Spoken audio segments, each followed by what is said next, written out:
me, Simon from Tabletop Divinitatis, and today I'm trying something a little bit different. I'm going for a solo played battle report for Legions Imperialis. I love this game, I love the scale, I love it, how it looks fantastic on the board. Games take a while because there is so much going on. So I'm going to be filming this probably over a week and just leaving it set up and coming back to it and as it goes on. It's going to be a summary of turns. I can't do dice rolling and stuff. It will just take me too long. So I'm going to try this new kind of way of doing one, which is just going to be summaries of turns and going through the action and things like that. It's a big game. I've gone for 3,250 points per side. It might look a bit uneven, but I wanted to try it, and the more units I've got to play with, the better, and it just looks fantastic. If the forces look a bit uneven, all the lists are legal, but it might look a bit uneven, but you can decide that. Leave any comments or anything with what you'd want to see in the future when it comes to it, and if I've missed anything. I don't think I have. I think everything is going to look pretty good, I'm hoping for. Objectives, there'll be 4 objectives on the board. Each one will be worth 2 points each per turn, and we're doing the usual. Once you've claimed it, it remains yours until it's taken over by the opposition. I'm also going to be doing Carnage, which is the 25%, 65%, 80%. Both sides are going to use that same secondary objective. And that's going to be it. It's just going to be a bloodbath, hopefully. And there's loads of forces, as you can see. Tons of miniatures, tons of stuff going on. It should be fantastic. I've tried my very best to make it look great.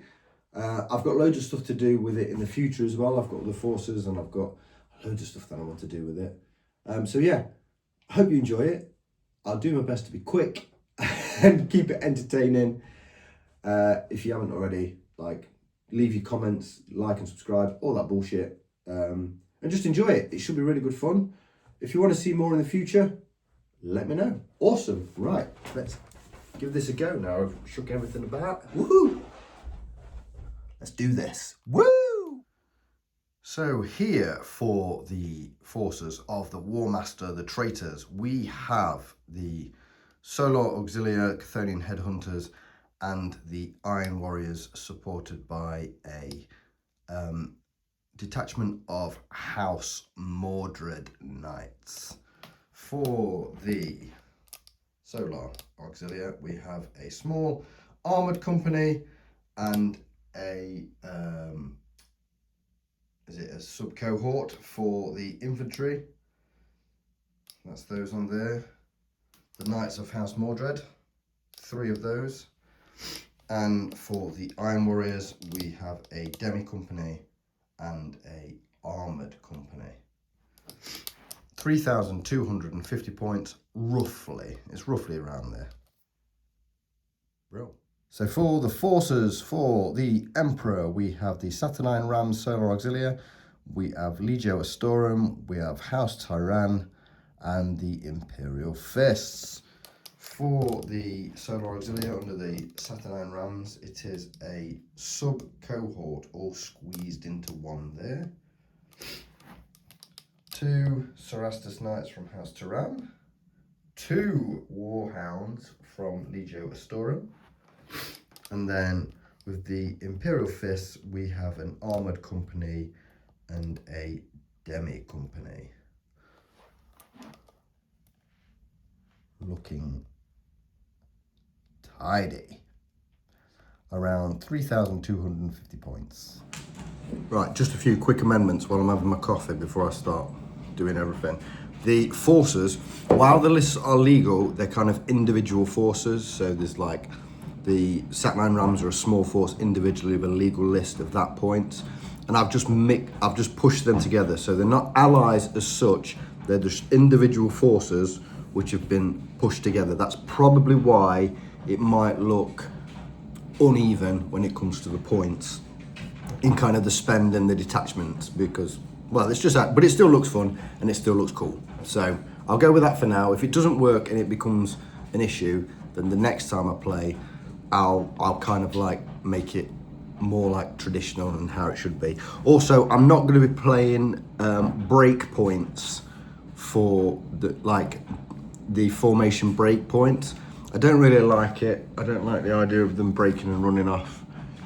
I'm just going to play it solid and not play that rule. And that's how it is. So a note on that one. I don't think there's anything else that I need to think of that I've made a note of. So they're just a couple of quick notes before you watch the game, so you're not thinking, oh well, it's really that doesn't look legal. It is in my head, and it is kind of on paper for each individual force.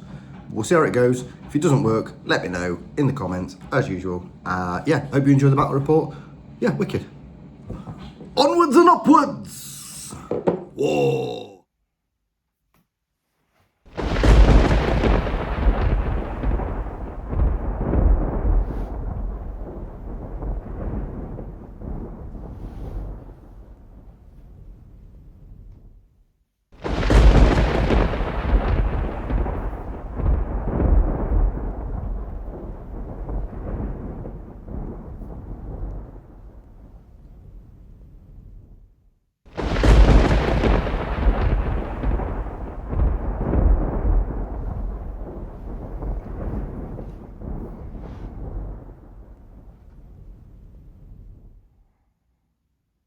So, completion of the movement phase of everything going off. Let's look at each flank over here from the traitor side of the board.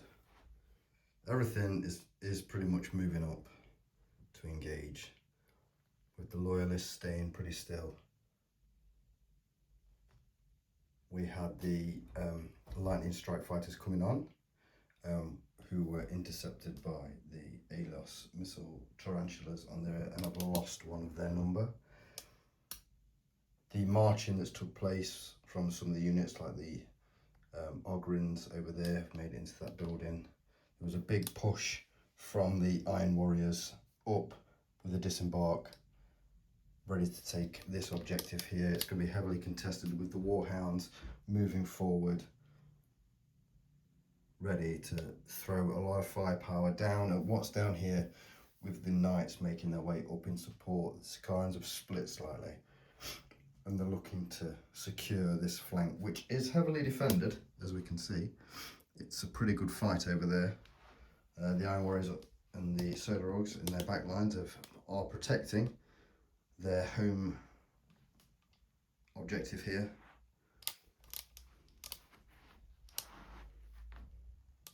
As we can see on this left flank of the traitor forces, a concerted effort to hold, move forward and prepare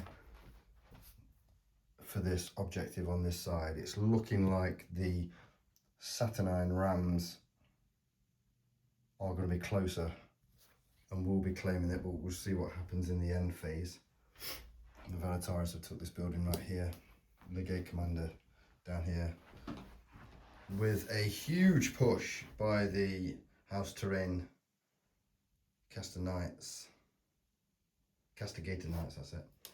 However, we have had some other casualties. These lightning strike fighters came on looking to put fire down on the Kratos, and then the Xiphons sped on, intercepted and destroyed all three.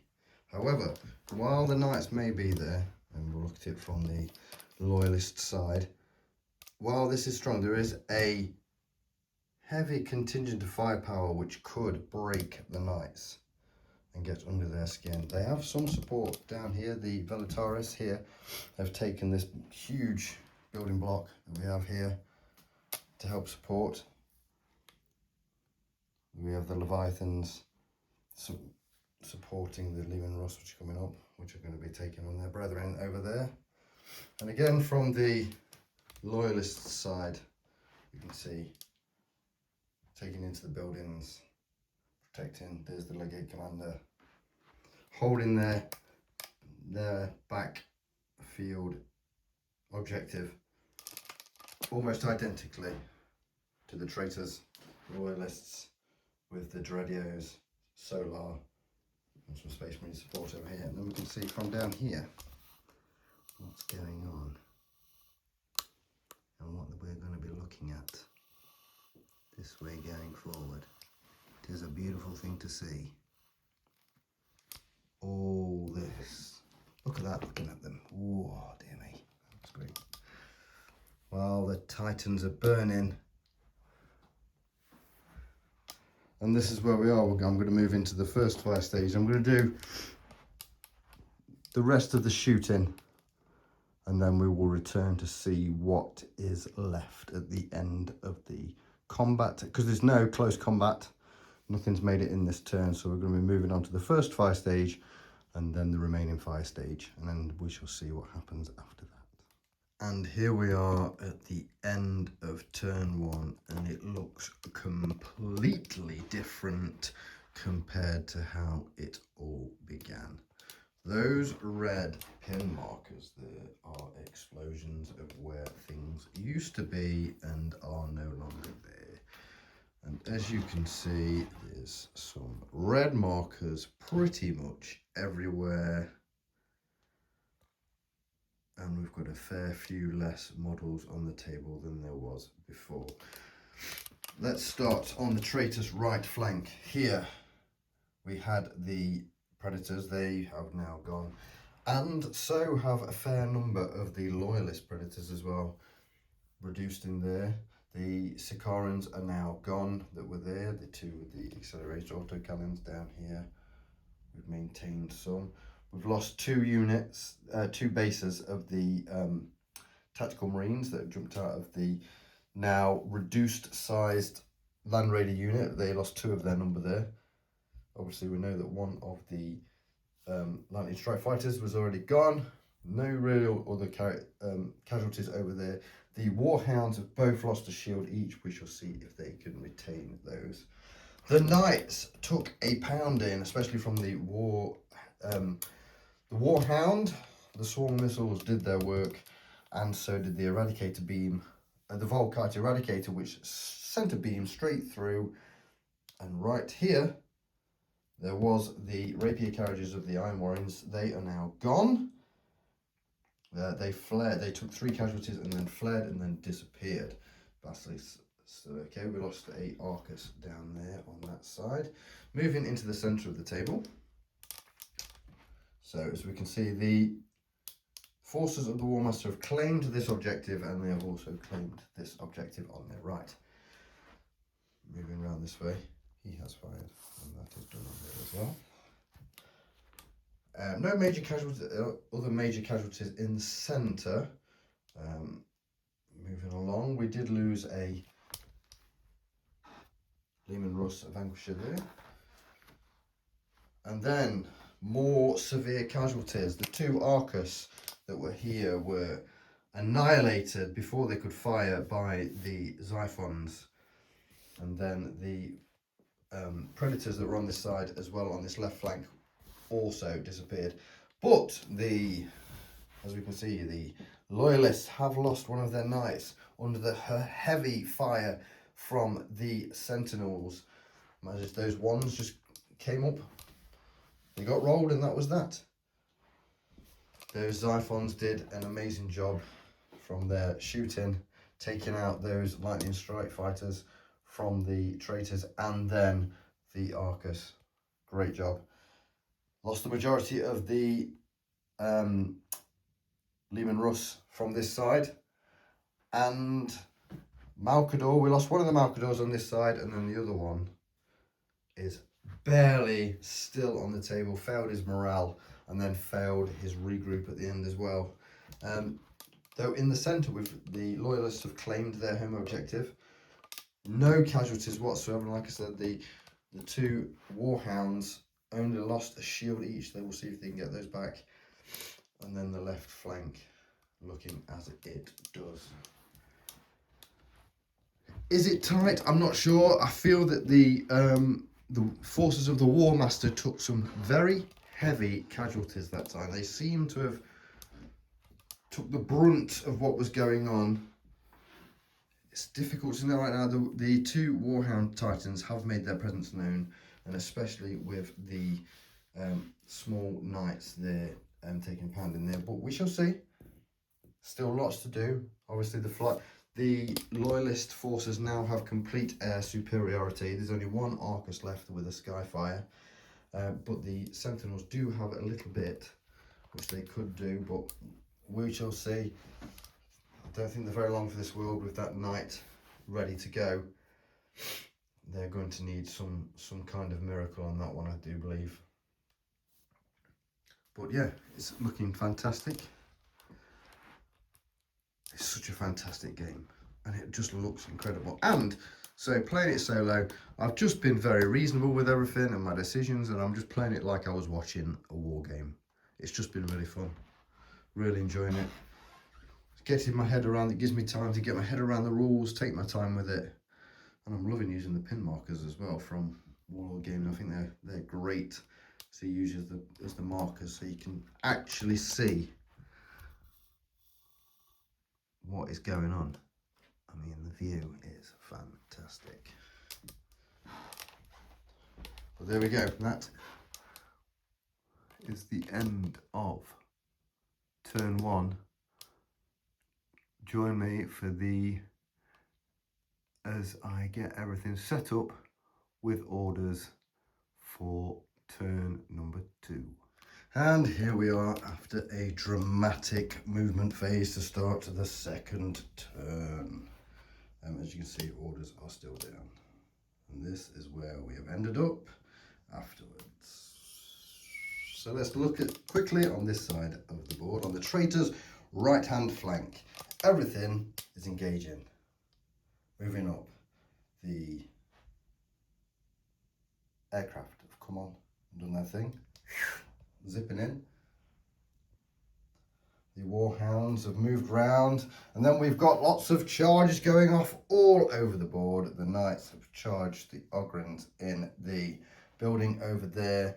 The Iron Warrior Jump Pack Marines, submarines have charged over there. It's going to be absolute chaos on this side. As we can see, this right hand flank heavily contested. We move to the centre. The traitor back lines, the Imperial Fist Terminators have dropped straight in there. They're going to be looking to disrupt the back lines there and then make it ways through. These Malcadors and Lehman Russ are backed up, ready to put firepower into these Warhounds. Again, the centre of the board is there. But we've had some casualties, obviously, over there. If we zip in, the Xiphons came steaming on. But then the little tarantulas, bam, 2 shots, 2 6s, boom, failed their armor saves, and bam, 2 have gone down straight away. Over here, we've got the Velataris have charged the Loyalist Solar, lost a man on Overwatch on the way in, but there they are. It's going to be interesting down here. Over here, some backline support on the left flank of the traitors. And then again, we've got absolute carnage that's going to go off over here. The Sentinels moved out of the way, but then this charge, the Ogrins that were in this building, which has now been taken over by them, charged the knight over here, lost one to Overwatch from a different unit going in, fired some Overwatch over here from the lone Lehman Russ, took out one of the Ogrins on the way in. They connected, and then the Velataris for the Loyalists that were in this huge building charged into the Ogrins, but then lost 2 on the Overwatch from this lone Predator here. Those heavy bolter sponsons, oof, doing their business. Dear me. So lots of combat over here. We've got the Velataris over here. So close combat is going to be a thing. This flank, it could go either way, but it's looking like the traitor forces, now that the Xiphons aren't going to be harassing so much, they may be able to take this side, but we will have to see what happens once those Leviathans get stuck in. And then almost a polar opposite to the Loyalist forces with their dreadnoughts on that side, the traitor Terminators on this side, deep struck in, but scattered quite a distance away. and now they're going to take some firepower from these Dorettos and from these las riflemen, probably from both buildings eventually. And then we can see the back line of the loyalist left-hand flank. So much going on. It's going to be a bit of a crazy turn for me to go through. And we'll have to take my time with it because there's going to be a lot going off. But it's turn 2. This is where I think we had sufficient casualties in the last turn. Lots of stuff did die and fall away. But I think this turn is going to be a decider for the majority of what's going to go on, as there's going to be lots of combats, lots of shooting going off. Everybody seems to be in range now. With the Titans fallen in the centre, will these other 2 Warhounds follow up? There's just so much going on. It looks fantastic, and we shall return after the carnage. So at the end of the first fire and the combat step, things went a bit crazy. The first fires didn't take too much effect. We lost a Leviathan Dreadnought over there. I think that was about, and a Contemptor Dreadnought over there. Nothing really of too much consequence. However, the hand-to-hand combats that came next were very different. Let's start with this over here. So the Iron Warriors did manage to inflict 3 onto their return of 1, but the Imperial Fist Assault Marines did hold steady, so they're locked in that combat still.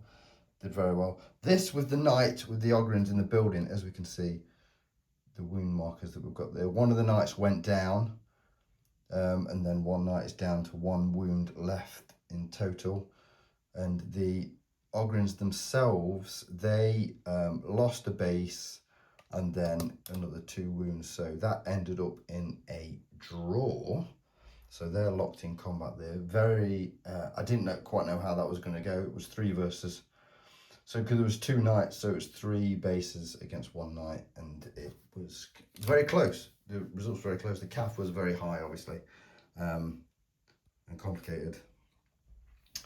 Let's go to this one here. This one was a shock. So the Velatari had charged the Lazarus Tertio in the building, and as we can see, I'll just put a marker down so we can see, the Lazarus Tertio only lost a single base, while the Velatari, who had charged, lost 3 bases in the combat and managed to pass the morale check. So they're still on the outside trying to get in, but that's going to be a tough return fight for them.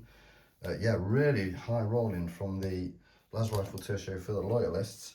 And then this, just here.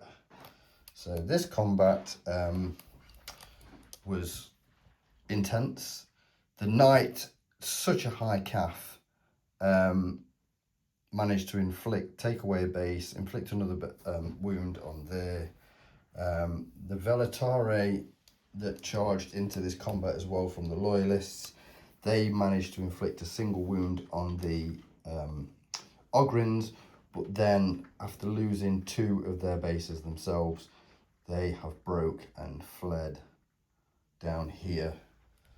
And that is the end of the first fire and close combat step, and we will move on to the advanced firing step and see what remains at the end of that. Oh, it's intense and it's crazy. So at the end of turn 2, the battlefield looks like this.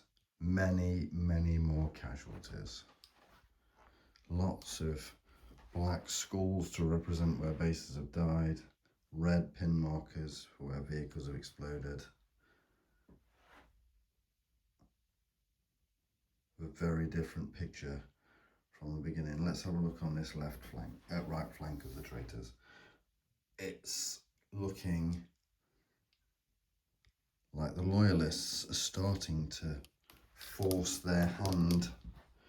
Lots of casualties on the traitor side. Over here, the Predators and the Contemptor Dreadnoughts and the Sakarans just have wiped out a lot of the heavier tanks on this side. The Warhound here has no shields and is down to 1 wound remaining, whereas this one at the back is untouched. And a lot of the stuff behind these lines, I mean, we've got an ongoing combat just there with the knight against the Ogrins, but it's looking like this flank may be lost soon to the traitors. They do still hold it at the moment, but I believe that that may not be for long. And that might be the story as we go onto the backfield. The Terminators that deep struck in took 1 casualty, but are now in prime position to charge those las rifles of the traitors, and then look to contest that back objective. Obviously, there may be some turning to fire, but that's what it's looking like. The left flank of the traitors looks like a different story. The 2 Kratos that were there were taken out by all the heavy sentinels. Incredibly bad roll-in on behalf of the Kratoses there. We've got the ongoing combat. The Leviathans popped off a couple of the las rifles in there with their Volkites and things. So, whilst we have a potential to take one side, if we can deal with if the traitors can deal with the knight and those last few remaining Leviathan dreadnoughts, they might be able to take the left-hand flank whilst they lose the right-hand flank. Very precarious at the back. And then if we go around here from the loyalist perspective, the home objective is currently uncontested at all because the Terminators that deep struck in were easily taken out by the Deredio dreadnoughts. Lots of sustained heavy fire, which made mincemeat out of them. So that little unit running away there with the Velatari, they did not rally. This Malcador did, so he's back in the fight, but looking very strong at the back for the loyalists. No issues there, nothing looking like it's going to contest it, and there's a lot of support. Obviously we've got these tactical units here, these ones here, who can, it looks like, be looking to make a break for that objective. Currently still in the control of the traitors, but it's looking very strong on their left flank for the loyalists. That is looking like a really winnable situation. They still maintain the power in the skies. The last Arcus is gone, so all the actual anti-air that the traitors have now is the lone tarantulas, and if they stay out of the way of those, there's not a lot else that's going to be looking to take them out, it seems. So how will it go in turn 3? Currently the scores are dead even, however that will quickly change. Both of the armies will be scoring secondaries for the carnage. That is the secondary missions that they're both going to be doing, and of course there's the objectives. But it's more about the actual war itself, which I'm really enjoying. It's a slow process, but it's a very enjoyable one, watching this battle unfold. I'm trying to be unbiased. I'm just letting the dice tell the story, and what a story it is, and how enjoyable it is to do and to watch this battle unfold. So we shall go on to turn number 3. So here we are at the start of turn 3. I thought I'd go over quickly some of the orders and who is going where a little bit before I go into the movements and things like that. So the loyalists have won the roll-off to see who goes first this turn. And I've gone on the aggressive with the loyalist forces.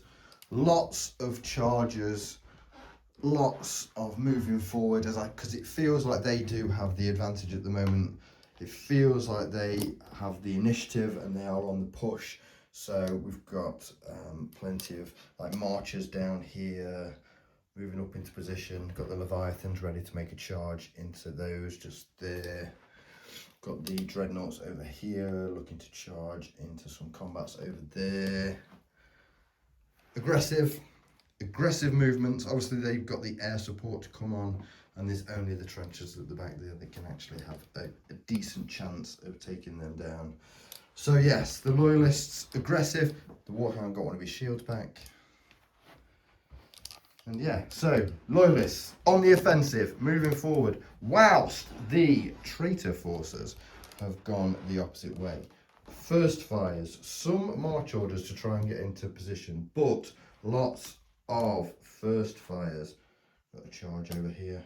That's going to be naughty over there. First fires, first fires, first fires, first fires everywhere to try and blunt what's about to happen. The two Warhounds over here are both on first fires as well, which again could be quite tasty, as it's just going to be very difficult to know how this is going to go. If all the charges and the aggression works out for the Loyalists, it could be game over at the end of this turn. But if the forces of the War Master can hold steady for just this phase and maybe make the Loyalists pay with their brash attitude towards them, then maybe they can hold firm, but we shall see.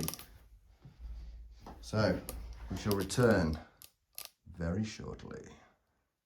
And at the end of the first fire stage and the combat stage, this battlefield is looking drastically different. Let's look on the traitor right flank, and one of the Warhounds is gone. We've lost that lightning strike fighter. The Contemptors from the Loyalists have taken out the last remaining jump pack Marines from the Iron Warriors. The Land Raiders are gone from concentrated first fires. The Knight was easily taken down by the Ogrins inside that building. That didn't last very long there at all. This flank is looking like it is going to be a Loyalist flank very soon, it seems. Back on the traitor back lines, the Terminators from the Loyalists made easy work, chopped them to pieces.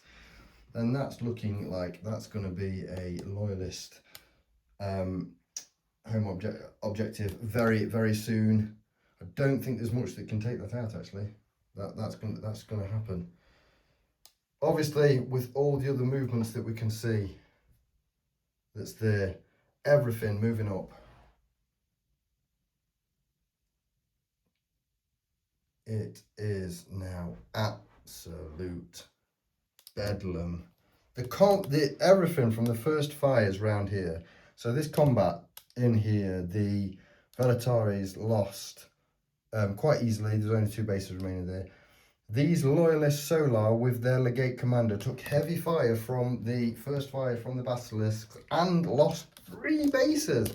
Crazy rolling.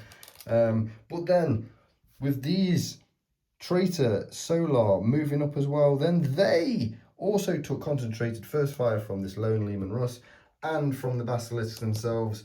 Absolutely crazy, absolutely bedlam. And then here, this lone Leviathan who made it in. Only one Leviathan made it in to the actual combat on the charge from the, and then the first fires from these Leman Russ wiped them out. Crazy, crazy stuff. It's heavily contested there. And I do think that is going to be a Loyalist one as well. I think when it comes to the numbers, they are going to have it ever so slightly. We'll have to check and see what remains at the end of the actual fire stage. See the Xiphons flown in here. Over here, the Knight is no longer with us. Did quite well. Put lots of wounds down, but then sheer weight of dice finished it off in the end.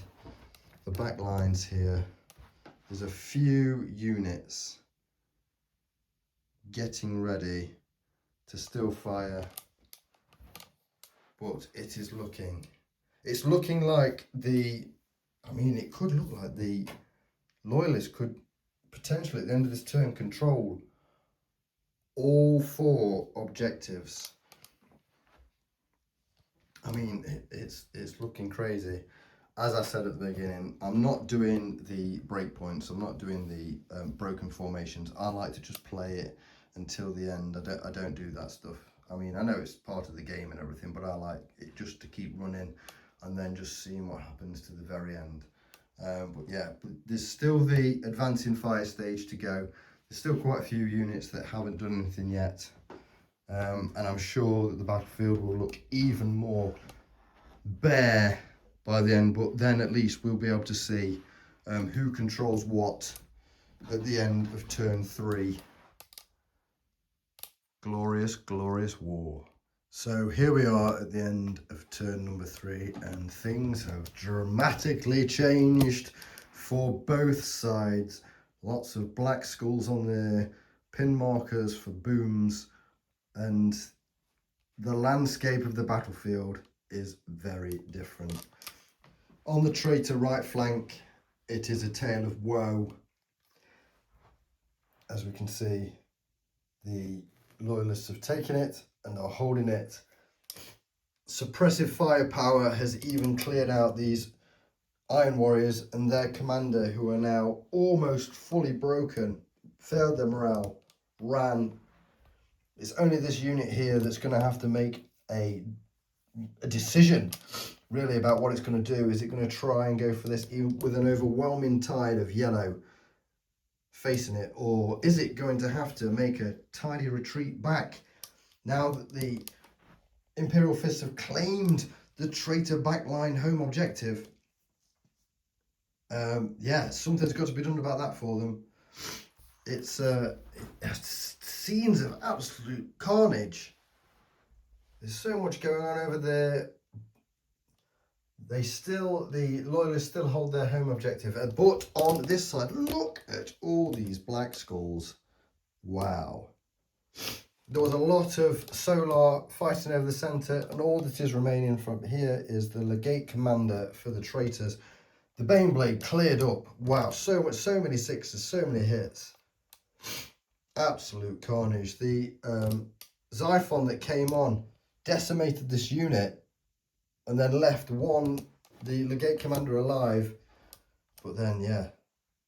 So it seems to be a tale of two sides, really. This flank has now been almost completely taken by the traitors. There is support on the way, though, for the loyalists. This unit broke and it's going to come back, but there are many scoring units back here. These Doredios are now, after marching up to are going to be able to move and fire and get something in. This side seems to be completely taken by the loyalists.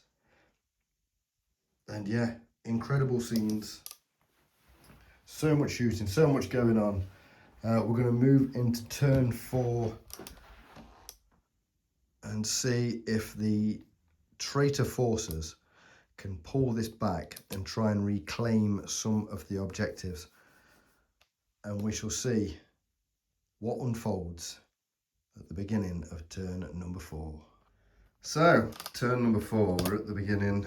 I've done the all the movements and the overwatches. I'm going to move it to the first fires and then combat next.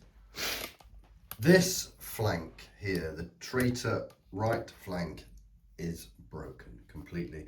The tide of yellow has moved forward, bypassed this unit of Iron Warriors that was in here, have marched down to try and take their home objective and have been countercharged by the Terminators. Meanwhile, all this support here has completely encircled and moved forward to make sure that this flank is now completely isolated from the traitors. Moving up, the Lehman Russ. Still some broken units. Still broken over here is the Iron Warriors commander. First fires down here for the Basilisk for the traitors. The centre, obviously, the home objective is still under the loyalist control that's in the back lines of the traitors, and then the loyalist home objective with the Basilisk on first fire there. Nothing anywhere near. The Doredios have moved forward ready to open fire against what is now a complete mess of units. These Lehman Russ have moved around, so they try and engage what's going on that left flank. Baneblades moved up again.